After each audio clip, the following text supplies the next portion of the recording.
네, 메르스 확진 환자가 14명, 사망자 1명이 추가 발생한 가운데 정부가 오늘 메르스 환자들이 다녀간 병원 등 24곳의 명단을 공개했습니다. 메르스 공포가 더 확산되지 않기 위해서는 어떤 추가 대책이 필요한지 전문가와 함께 이야기해보겠습니다.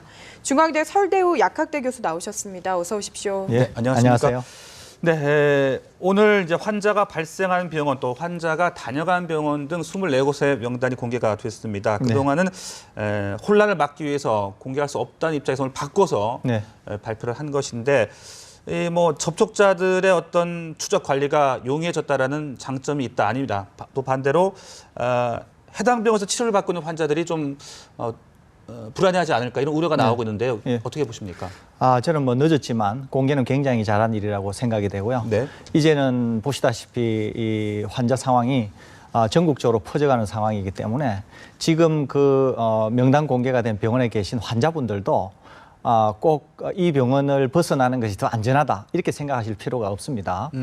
그렇기 때문에 지금 계신 그 병원에서도 충분히 적절한 조치를 받을 수 있으니까 이제는 그래서 그냥 정부 당국의 조치를 받아들이고 차분하게 대응하는 것이 뭐 본인에게도 더 좋은 일이다 이렇게 생각하고 있습니다. 네, 차분하게 대응을 해야 한다 이렇게 말씀을 해주셨는데 무엇보다 지난 19일 동안 이 병원들을 다녀간 분들은 조금 불안하지가 않을까 싶습니다. 이분들이 어떤 대처를 해야 될까요, 앞으로? 기본적으로 본인들이 스스로 자가격리한다고 하는 마음을 가지셔야 돼요. 그리고 증상이 나타나는지를 스스로 지켜보는 것이 대단히 중요합니다.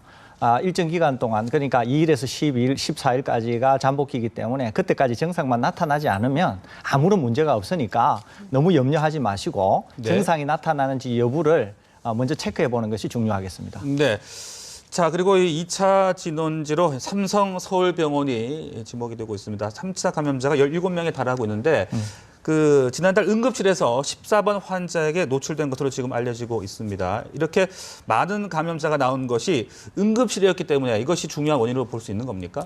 그런 이유도 있지만요. 더 중요한 것은 뭐냐 하면은 이 14번 환자가 다른 환자와는 달리 고농도의 바이러스와 그다음에 활성이 아주 큰 바이러스를 갖고 있던 슈퍼 전파자로 보입니다. 그러니까 한 명이 여러 명에게 전파를 시키는 1번 환자가 대표적으로 그랬죠. 이 14번 환자도 아마 그런 슈퍼 전파자로서의 특징을 가진 게 아닌가 이렇게 생각이 됩니다. 그러니까 우선은 환자가 다른 환자들과 달리 슈퍼 전파자였던 것으로 보이고 또 하나는 병원 응급실이기 때문에 환자가 많이 출입을 하지 않았겠습니까? 많은 사람들이 드나들고 많은 사람들이. 그러니까 농도가 높은 상태에서 많은 사람들이 밀접 접촉은 아니라고 하더라도 밀접 접촉과 유사한 그런 상황이 발생했을 수가 있다는 거죠. 그래서 아마 삼성 서울병원이 상당히 많은 사람들에게 전파를 시킨 게 아닌가 이렇게 생각이 됩니다. 네, 삼성 서울병원에서는 확실하게 안전하게 소독을 했다 또 이렇게 입장 발표도 내놓았는데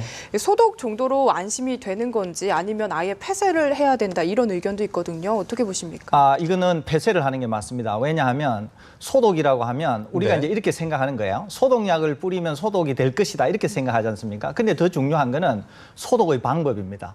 소독을 하고 나서 뭘 검사를 해야 되냐 하면은 거기에 소독이 잘 됐느냐를 우리가 검출할 수 있는 어떤 방법, 그걸로 소독이 잘 됐느냐 하는 거를 확인하게 되는데 물론 여러 가지 방법이 있습니다만은 제일 확실한 방법은 뭐냐 하면은 메르스 바이러스를 가지고 검사를 하는 게 제일 확실하겠죠. 어떤 주어진 소독 방법을 하고 거기에 우리가 그냥 쉽게 말씀을 드리면 메르스 바이러스를 일부분 우리가 놔뒀을 때 걔들이 완전히 멸균이 되는가 하는 걸 봐야 되는데 메르스 바이러스를 가지고 그걸 실험을 할 수가 없잖아요. 위험하니까. 그렇기 때문에 소독을 철저히 하기는 하되 일부 기간을 폐쇄하는 것이 훨씬 더 적절한 조치다 이렇게 볼 수 있습니다. 그리고 바이러스가 무한정 살아있는 게 아니라 바이러스가 한 48시간 이렇게 시간이 지나면 그렇죠. 살아있는 것으로 알려져 있으니까 소독을 하고 일정 기간을 폐쇄하게 되면 또 그 소독 방법에 따라서 우리가 정말 소독이 잘 됐나 하는 걸 알 수 있으니까 그렇게 해서 며칠만 경과하면 충분히 다시 그 시설을 다시 이용할 수 있으니까 폐쇄하는 것이 좀 더 적합하다 이렇게 볼 수 있겠습니다. 네. 그 지금까지는 의료기관에서 감염된 사례들만 나오고 있는 거죠, 교수님? 그렇습니다. 네. 예. 하지만 또 전국 곳곳에서 환자가 발생을 하다 보니까 이게 지역사회 감염으로 확산되지는 않을까 이런 우려들도 나오고 있는 것 같거든요. 예. 지금 제일 중요한 거는 지역 사회로 확산이 되느냐 안 되느냐 하는 게 제일 중요합니다. 네. 그러니까 관리를 하고 있는 대상자, 그 이제 의료 기관에 있는 사람이라든지 격리 중이라든지, 그러니까 우리가 찾아내서 관리를 하고 있는 사람들 중에서는 앞으로 환자가 더 나올 가능성이 많습니다. 그럼에도 불구하고 거기에서 환자가 나온다고 하는 것은 여전히 우리가 컨트롤할 수 있는 수준의 그런 또 예측된 그런 환자의 발병이기 때문에 뭐 심각하게 생각하실 필요는 없고 네. 거기에서 빠져서 다른 우리가 전혀 체크하지 못했는데 발병한 환자가 지역 사회를 다니면서 이제 전염을 시킨 경우가 훨씬 더 위험할 수 있는 것이거든요. 그런데 지금 이제 우리가 좀 주의해서 봐야 될 것 중에 하나가 삼성 서울병원이 지역 사회에 전파를 시킬 수 있는 그런 아주 유력 기관으로 지금 급부상을 했습니다. 예. 그게 하나가 있고, 그다음에 두 번째는 부천에서 생긴 환자와 부산에 생긴 환자가 지금 발병이 되고 나서 발병 이전에 역학조사가 신속히 이루어져서 그 사람들이 만났던 사람들이 아주 신속하게 격리되거나 추적되지 않아가지고 네네. 혹여라도 지역 사회의 전염이 생길 수 있는 그런 여지가 이제 생겼다 이렇게 볼 수 있겠습니다. 네, 네. 그렇군요.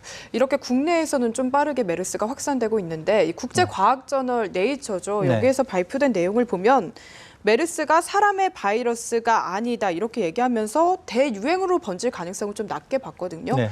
여기에 대해서 좀 전문가시니까 자세하게 설명 좀 부탁드립니다. 사실 그렇지는 않습니다. 많은 경우에 우리에게 엄청난 타격을 준 것은 주로 동물한테서 전이가 되어서 사람으로 왔다가 추가적인 변이를 통해서 대확산이 된 경우가 대부분이었습니다. 그리고 우리가 잘 알고 있는 신종플루라든지 사르스라든지 이런 것들이 대부분 동물한테서 있다가 사람으로 와서 추가적 변이를 겪어가지고 사람에서 사람으로 전파가 되는 네. 그런 경로를 밟았거든요. 그러니까 지금 이 메르스는 동물한테서 사람으로는 왔는데 사람한테서 아주 적절한 변이를 거쳐서 사람한테서 사람으로 아주 잘 전파되는 그런 형태가 아니기 때문에 지금 네이처에서는 아직까지는 충분한 변이를 겪지 않아서 사람한테서 사람으로 광범위하게 전파되는 게 아니다 이렇게 보고 있는 것이거든요. 네. 그런데 지금 일단 사람한테서 사람으로는 전파가 되는데 그 전파가 잘 되지 않는다는 거예요, 현재. 아하, 예. 그런데 우리나라에서는 이상하게도 사람에서 사람으로의 전파가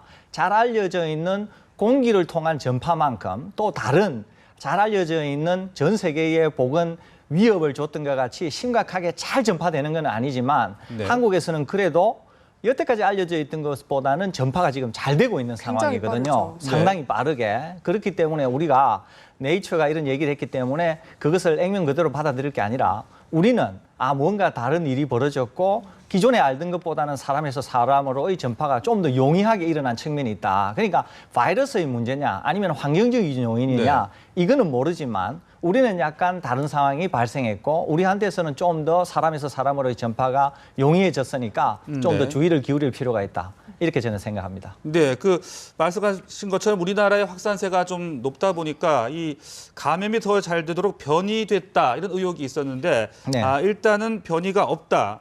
중동 지역의 바이러스와 유전자 염기 서열이 거의 일치하는 것으로 확인됐다라고 보건당국이 밝혔습니다. 이게 정확하게 맞는 내용들인지 또 앞으로는 변이될 가능성은 없는 것인지 궁금해지는데요. 이거는 좀 전문가적 시각으로 좀 검토해 볼 필요가 있습니다. 예. 왜냐하면 지금 중국 당국은 염기 서열이 얼마나 일치하는가 이것은 지금 얘기한 바가 없습니다. 다만 미국의 데이터베이스에 자기네들이 분석한 서열을 올려놨다 그렇게 얘기를 했고요. 우리 보건당국에서는 얘기하기를 표준 바이러스와 비교할 때는 99.55%가 동일하고 그다음에 사우디아라비아에서의 환자에서 검출된 것과 비교할 때는 99.82%가 동일하다. 그렇기 네네. 때문에 같은 바이러스다. 이렇게 얘기를 하고 있는데 이 전문가적 시각으로는 지금 99.얼마%가 같기 때문에 바이러스다. 이렇게 꼭 단정 지을 수가 없습니다. 왜냐하면 예. 약간의 차이 나는 이 부분의 차이가 매우 큰 차이를 만들 수가 있습니다. 아하, 진화학적으로. 그렇기 때문에 지금 99% 이상이 되기 때문에 동일한 거다. 이렇게 생각하는 것은 조금 더 우리가 면밀하게 검토해서 결정해야 될 사항이지 네. 조금 섣부른 감이 있습니다. 예를 들면 이런 거거든요. 사람과 진화학적으로 제일 가까이 있는 침팬지가 염기 서열이 99%가 동일합니다. 네. 그렇지만 우리가 사람과 침팬지가 얼마나 다른가 하는 것은 우리가 잘 알고 있지 않습니까? 네. 그러니까 바이러스가 염기가 지금 이 바이러스인 경우는 한 3만여 개 되는데 그거의 99.5에서 8%가 동일하다고 해서 네. 정말 전파나 이런 면에서도 동일한지 그것은 아직은 조금 이런 감이 있고 좀 더 면밀히 검토해봐야 될 측면이 있다. 네. 예. 그 그런 말씀을 0.0 몇 퍼센트 차이가 클 수도 있다. 어떤 차이를 만들 수가 있습니다. 는 예. 더 지켜봐야 된다. 그러니까 또 변이 가능성도 완전히 없다라고는 볼 수 없다 이런 그렇죠. 말씀이시죠? 예, 그렇습니다. 네네. 예. 네, 앞으로 좀 모든 가능성을 열어놓고 봐야 될 것 같은데요. 이런 가운데 좀 희망을 가져볼 만한 게 어제 처음으로 완치 판정 환자가 나왔습니다. 퇴원을 한 걸로 알려지고 있고 예. 또 이제 속속 좀 회복이 돼가는 환자들이 나타나고 있는데요. 이 자가 면역력, 뭐 자가 치료에 희망을 걸어볼 수 있을까요? 이것은 앞으로 점점 완치 환자가 더 많이 나올 것입니다. 환자도 더 많이 나오겠지만 점점 완치 환자도 더 많이 나올 것입니다.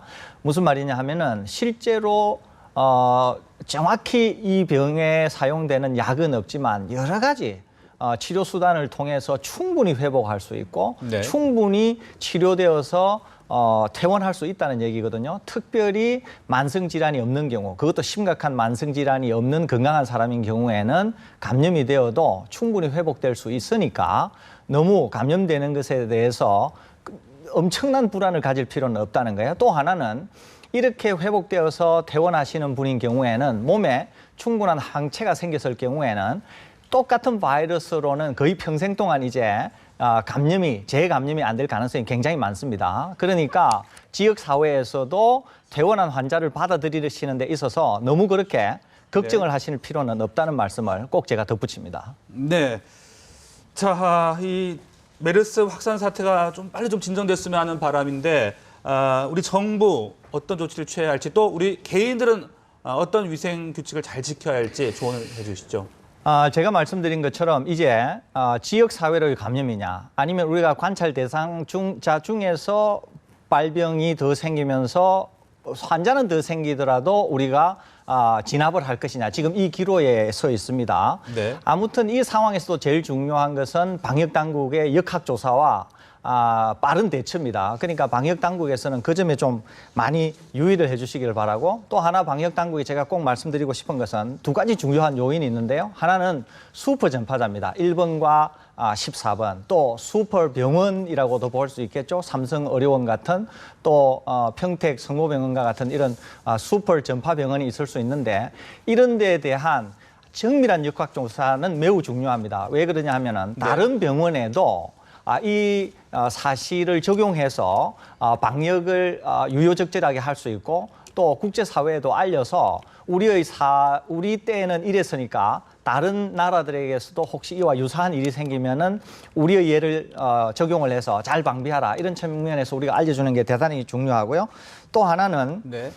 만일에 이제 환자나 의심 환자가 너무 많아졌지 않습니까? 내가 만일에 의심 증상이 생긴다. 어떤 병원을 갔다 왔더니만 그러니까 이제 발표된 병원일 수도 있고 다른 병원일 수도 있고 그러는데 혹시 내가 의심 증상이 생긴다. 그러면은 의심 증상이 생긴 개인께서는 절대로 본인이 의료기관을 찾아가거나 이렇게 해서는 안 됩니다. 본인인 경우에는 전화를 해서 방역 요원을 오게 해가지고 검체를 수거해서 검사를 할 수 있도록. 왜냐하면 본인이 의심 증상이 있을 때는 실제로 그게 발병일 수도 있으니까 네. 밖으로 나가서 누구를 만난다는 것 자체가 확산을 시킬 수 있으니까. 뭐 대중교통을 탄다든지. 그렇죠. 그렇기 때문에 본인이 움직여서는 안 되고 본인은 집에 자가 격리의 상태로 있으면서 보건 인력을 오게 해서 검체를 채취하도록 그렇게 하시고 반드시 의심 증상이 생기면 꼭 마스크를 끼도록 그렇게 해야 되겠습니다. 네. 마지막으로 네. 지금 이것은 위기 상황이기 때문에 모두가 힘을 합쳐야 됩니다. 모두가. 그래서 모두가 힘을 합쳐야 이 위기를 극복할 수 있으니까 국민이든 정부 당국이든 뭐 모든 분들이 아무튼 힘을 합쳐서 이 위기를 극복할 수 있도록 그렇게 해야 되지 않을까 싶습니다. 예. 네, 오늘 말씀 여기까지 듣겠습니다. 고맙습니다. 감사합니다. 감사합니다.